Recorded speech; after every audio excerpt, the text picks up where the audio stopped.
In this video, we're going to be pulling the spark plugs on an F850GS. Let me start off by saying it's a very easy job, not hard to do at all. You can definitely manage this in your home garage and save yourself a ton of money.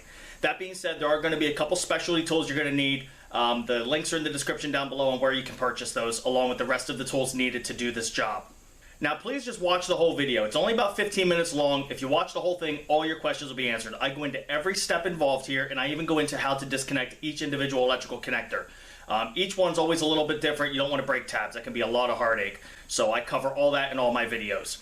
That being said, if you haven't subscribed yet, please consider doing that now. There's always lots more F850GS things to come. I'm always doing routine maintenance or more repairs after something else stupid that I've done with this bike. So always more stuff and new stuff coming. I'm going to go ahead and give this job a 2-beer rating. Not because it's hard in the least, but simply for some liquid encouragement, and you got to keep your hydration level up. So if you need to pull your spark plugs for routine maintenance, or perhaps you went out across a creek that was a little bit deeper than what you figured, or maybe you put the Adventure in Adventure Bike and you went out around road closed signs and drove across a flooded road and then drowned your bike, and now you got to pull the spark plugs and blow the water out of the cylinders, this video is for you. So let's go ahead and get started. And FYI, you can have water up to about here. Any higher than the seat, you're just drowning the poor thing. Don't ask me how I know. Very first thing we have to do is pop the seat off. And then we're going to be taking off this top cover piece that goes around the fuel filler nozzle. You're going to have 2 screws right here, and then you're going to have one right here and one on the other side up here. So 4 screws total. And then once those 4 screws are off, this will just lift straight up off there. There's tabs that it pops into. And then you can set that off to the side. I already had my screws off before I started filming, so that's why there was that movie magic there. Now, if you have any kind of fuel tank guards, things like that, side body guards like this, they're going to need to come off because we do need to get the side panels off, so go ahead and remove your side guards. If you bought your bike used and you did not install these, you do need to take note when you take these off. You're going to have a bigger spacer on the driver's side than what you have on the passenger side, and this one has, you see how it's shaped there with the smaller end towards the bike. It's just something to take note of when you go to put these back on, in case they drop out on you and you don't remember where they go. Okay, next we're going to be taking off all of this big side panel. Not near as hard as it seems, but you do need to start with this side piece. So on the side piece on the back side, you'll see 1 screw at the top and then 1 screw lower here. Those 2 screws need to come out, and then this just pulls straight off. It's got a couple tabs on there. Okay, now with those 2 screws removed, this will pop right off. Just has 2 clips on the back side here that snap in. It's also how you access your coolant fill right there. Might as well point that out while we're here. Now keep all the screws with the panels as you're removing them. Doing this side panel, this entire panel, is going to be a total of 7 screws. 2 of them are shorter than the other 5. So now next up we have 5 more screws that need to come off. You're going to have 1 right there. Follow 1 right up. You'll have 1 right there. 1 right inside here. You have 1 that's behind that cover we removed, which is why that cover needs to come off. You're going to have 1 down here on the lower end of the radiator. And then the final one is right there. So go ahead and remove all of those, and then this whole side piece will just pop right off.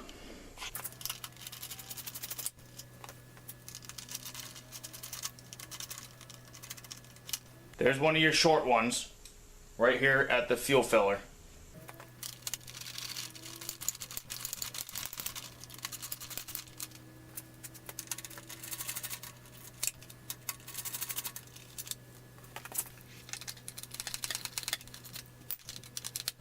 And when you're putting all these screws back in, you do not need to go crazy. This is all plastic, so just snug things down. And your other short one is right here at the bottom. So there's where the other short one's going to go, the one that's at the bottom end of the radiator here. And actually this one here, we can leave on, this last one up top here, because that means this front cone piece will just come off with this side panel. You can light it on one side, just remove it from the other side. And I did forget to mention one more right inside here. And that's just it. I felt a little resistance, so I took another look, because when these are all out, this will pull right off. You should not have to tug hard at all. If you're pulling on it with any kind of force, something's still attached and you're just gonna break it. This will practically fall off once all these screws are out. And we just have to lift up. See what's up here. So again, you see how I'm doing this. I'm just tugging on it, felt low resistance, took another look. I forgot about one more. Right up here. That's all you're doing. Just follow that panel around and you'll see where all your screws are.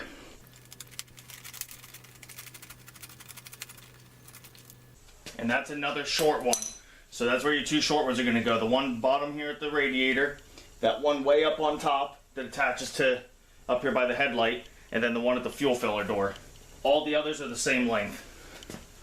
And now we can just pull that right off. So just go ahead and repeat that process on the other side. And now we're ready to remove the fuel tank. Okay, so once we have our side pieces off, now we're ready to remove our fuel tank. So you're going to have two bolts towards the back here that are T40. We're going to remove these two T40 screws. After that, go ahead and pop off your hoses here. You're going to have one on this side that goes to the red, and you'll have one on the other side that goes to a black fitting that's kind of tucked in there a little bit. Now this third one is a sensor. Do not pull on that. Here's what we're going to do, the easier route that I've discovered for this. Now I've taken this apart and I can't find any nice clean way to get this off, so the easier route here is if you follow it down, you see where it goes right down there and down and around and up and down, and then it goes into that sensor down there. The wire attaches to the white part of the sensor. So we're going to disconnect that, cut the zip strip or two that holds it, unroute it off of the air inlet tube there, and then it will come off with the tank, and then we won't be putting any pressure on this end of the sensor or ruining it in any way. So if you walk around the bike here, you'll see where that sensor's at. Right there. So it has a little piece that it slides onto. We're going to slide it off of that little clip, disconnect it, cut the zip strips, and then bring it out up top. So if you push down on that top piece right here, then this slides off of that end of the sensor. And now we should be able to just push back on this and hopefully it disengages from that retainer. And you see there what it locks onto. So nice and easy. So now, like I said, just follow that along. You'll have a zip strip or two to cut, and then we'll bring this out up top. Okay, so we have our two T40s off on the back side here. We have our hoses disconnected up here, one on each side, and we have our sensor routed out through the top. Next thing we need to do now is lift up on the back half of this tank and unplug the harnesses that go to the fuel pump. So I'm going to lift this up and I'm going to wedge a board or something in here to hold the tank out of the way so I can show you what we have under here. So there's what we have to disconnect. Three different, two harnesses here and then the fuel filler. Looks like we push in on that white piece there and then that should come undone. Yep, that was easy enough. Stick a little rag in there. I just got a couple drops out, nothing major, but it would be beneficial to stick a rag in there as you do that. I don't know how well the camera's going to be able to show it, but there's just a standard tab that we need to get a flathead screwdriver and pull out on, and then these will disconnect. So there you can see where we have the tabs right here. We have to pull out on, and then that'll disconnect. I guess that was easy enough. Now we're ready to remove the tank. So now that everything's disconnected, this kind of locks into place on two pieces up here. It has two rubber rollers. So all you're going to do is pull straight back. You're going to lift up the tail end here and then just pull straight back on it. And you might have to kind of fidget it around left and right up on the top end here to work around the air intake tubes.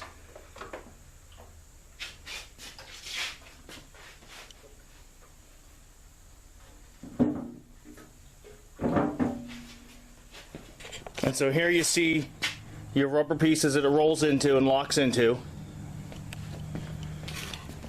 And right there on the tank is the two tracks, one on either side. The nice thing about doing stuff like this, not only are you saving a ton of money not paying a shop, but you're learning about your bike. Also keeps you from doing dumb stuff sometimes, because then you realize how much work it was to fix it. So now we're ready to start tackling the air box. So just to get it out of the way, you can pop your air filter out of the way. It's just that tab right here and lift up on it. Right there where my middle finger's at. And then take the hose off the top of it. And I do have a video on replacing your air filter. You obviously don't have to take a whole bike apart like we're doing here to get to that. And now we're going to start off with getting that center screw out. Now this is a T27. So the next thing we're going to do is take off these side intake tubes. So you'll see on each side you have a holder right there, and there's enough flex in there to pull out on that and get that disengaged. And then you're going to hit this tab, and that'll disengage the side tube from the main air box. And you'll do that on each side.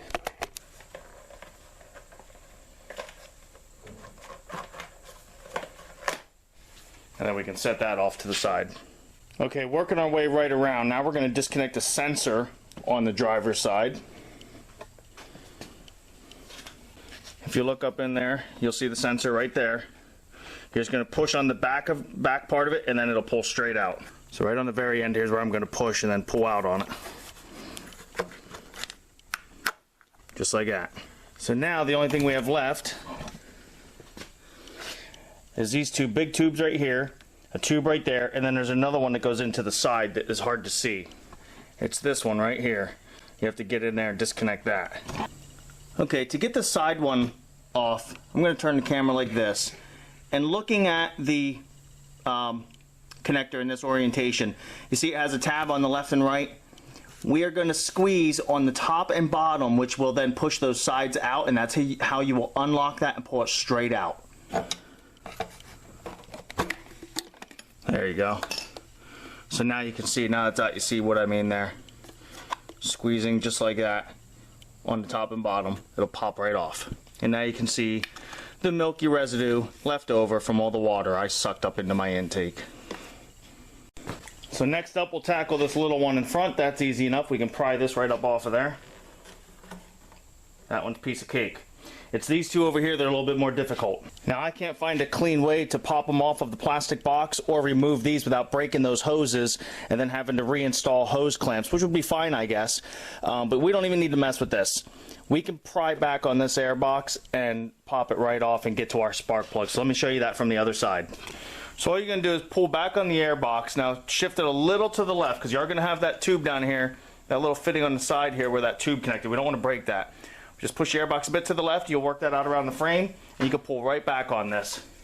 And just flex that right back out of the way. So you see there where I put the bungee cord in the air box, nice solid piece, and just ran it right back here to where the seat snaps in. And now, finally, spark plugs.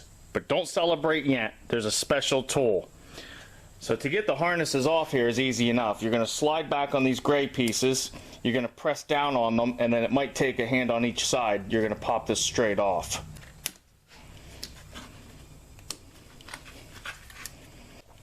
And so once those are off, now we can go for the spark plug boots. Now if I rotate this sideways, just to be able to show you what I'm doing here, you're going to see a groove in here that you're going to need to grab a hold of to pull this off. To do that, you're going to need this tool. Now I'm going to put a link in the video description on where to get this on Amazon. There are a couple others out there and on Amazon. They come in pretty little colors. From the reviews I've read and from looking at them, this one's only $1 more than the others, and it only comes in blue, I believe. But it is the better design, and it's a little thicker. Some of the other ones were getting bad reviews for this piece right here, which is thin by design, breaking on the first use. So I would recommend the one that I have linked in the video below. So you just put that on there, and then we're going to press it into that groove.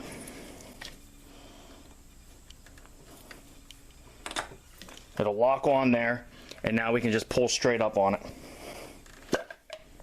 Because they are in there hard. So now you can see how the tool locks on there.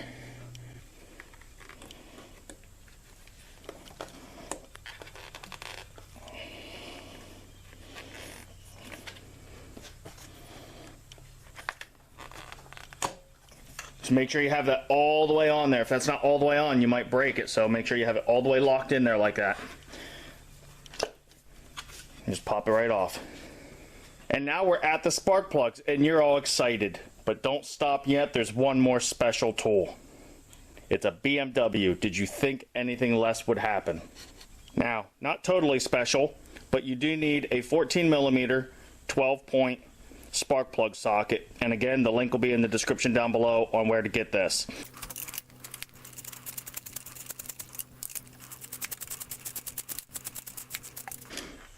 And there's our next one. And the other thing, as you can see, this spark plug socket is magnetic. It has actually a pretty good hold on them, so I really like that. The ones with the rubber that you use on a regular vehicle that have that rubber boot inside, sometimes they get stuck on there so hard you can't get your socket back out. It takes the socket off of the extension. These are just enough magnetic that'll hold the socket on there good and tight. Highly recommend that.